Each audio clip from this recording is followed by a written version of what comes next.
Hello, I'm also very happy to be part of this very interesting conference. And I will talk about an example, and I only brought one image, one trigger here, which you can see on my right side. As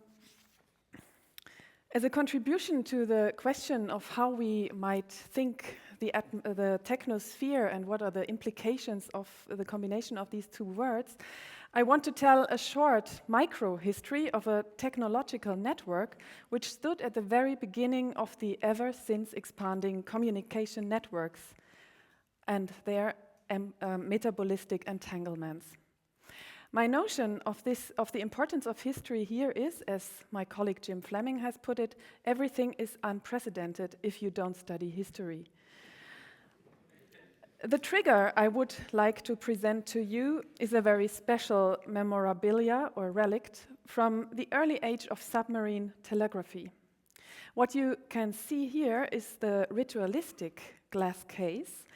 In the ritualistic glass case is a short piece of the transatlantic cable that was installed between Europe and North America in 1873.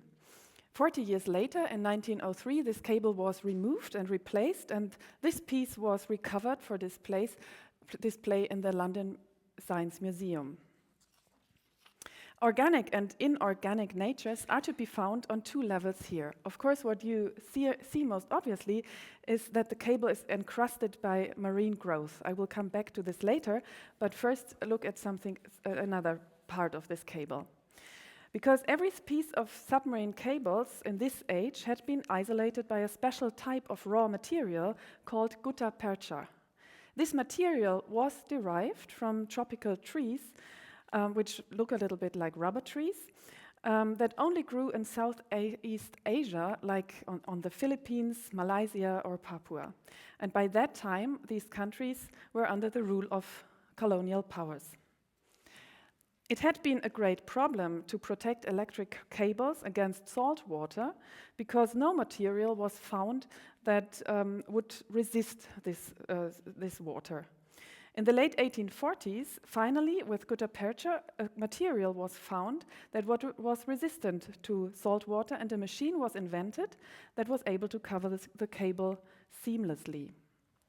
In August 1850, a journalist wrote about this essential innovation for the fortune of the age of communication, in line with the spirit of technological euphoria. He writes, "We live in an age of wonders. There seems to have been a special providence in the case, for had Guttapercha not turned up in the nick of time, in all probability the submarine telegraph would still have been numbered among the visionary projects of the day." Quote end. In August 1850, the first submarine cable had been installed between Dover and Calais. Unfortunately, only one day later, the cable got interrupted. Many years later, the legend was brought up that the careless fishermen had trapped the cable with their fisher net, another network history. So every piece of this very first cable was covered with Guttapercha. What is interesting here when reflecting about the entanglements of human, technological, and earthly forces is that in the very center of media history lays a history of excessive unsustainability and of colonialism. Between 1845 and 1847, on the island Singapore, 70,000 trees were felled. Until 1880, more than 160,000 kilometers of cables got installed in the oceans. In 1907, 370,000 kilometers were counted. And again, every little part of these cables was covered with the milk of the Guttapercha tree. The indigenous people of the islands undertook the extraction of Guttapercha. They walked into the tropical forests and searched for wild growing Guttapercha trees. When they found a tree, they cut it, and then the bark of the tree was scratched so the milk could be collected in a container. And the yield of a 20-year-old tree was only 1 to 2 kilograms. With this method, by 1890, more than 80 million trees were cut down.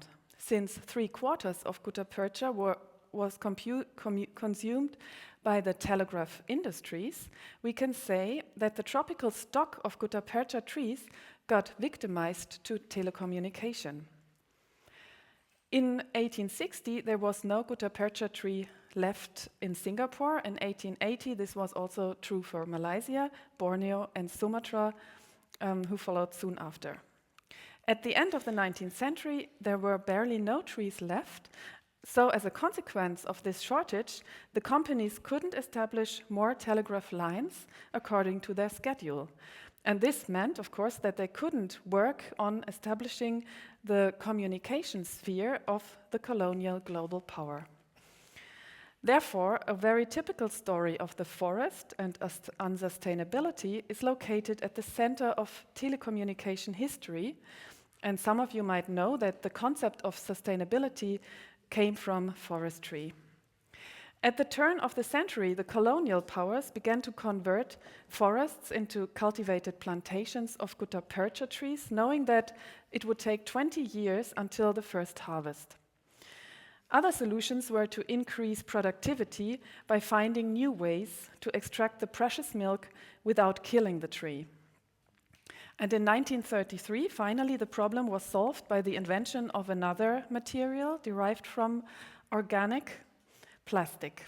Guttapercha was replaced by polyethylene, the geological remains of microorganisms. What we can learn from this story is the very close entanglement of the organic and the inorganic for the very early establishment of networks. To think about the material in such a way stands in contrast to the notion of the internet that we tend to think immaterial. Instead, this example of the network shows how the net is strongly dependent of ecology. Raw and organic materials nourish it.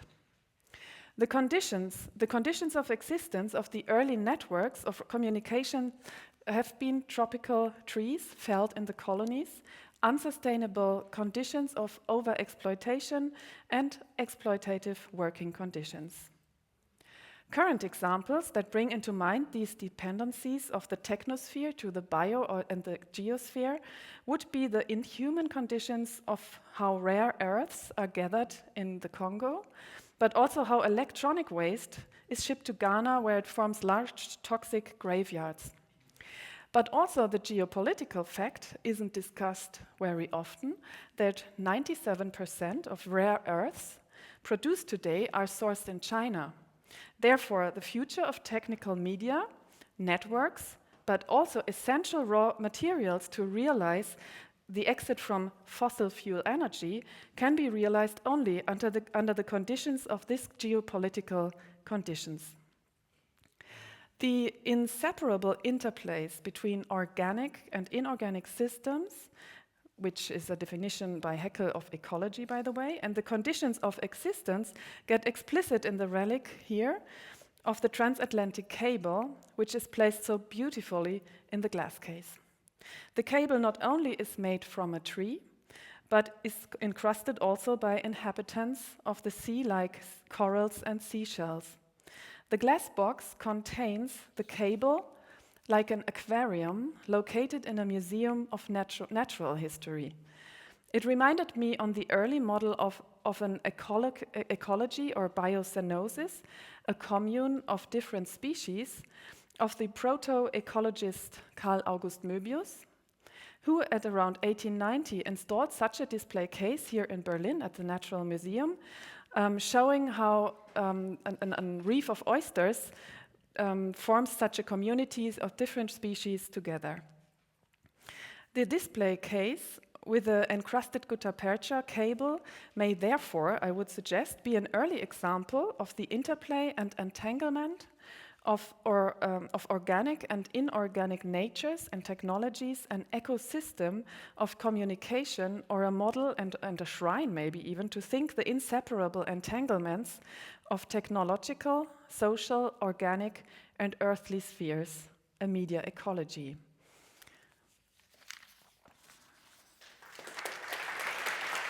Thank you.